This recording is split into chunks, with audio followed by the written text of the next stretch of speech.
মুসা নবী একদিন আল্লাহর কাছে কয়, আল্লাহ ফেরাউনে তো জ্বালান জ্বালায়, তুমি কি ফেরাউনকে গজব দিয়া ধ্বংস করতে পারো না? আমার আল্লাহ কয়, মুসা আমি ফেরাউনকে 4টা কারণে গজব দেই না। কয় কারণে?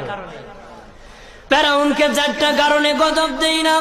1 নম্বর কারণ হলো, রে মুসা, সারাদিন ফেরাউন বলে আমি খোদা, আর রাত যখন হয়ে যায় জঙ্গলে যায় করলাম আমি জানি তুমি খোদা, আমি খোদা না, কিন্তু আমারে মানুষ খোদা কইলে ভালো লাগে, খোদা কইলে ভালো লাগে। প্রভু, তাই তুমি বিরক্ত হইয়া আমার উপর গজব দিও না। আল্লাহ বলে, মুসা রে, ওই ফেরাউনে রাত্রির দুয়ার কারণে আমি আল্লাহ তার উপর গজব দেই না।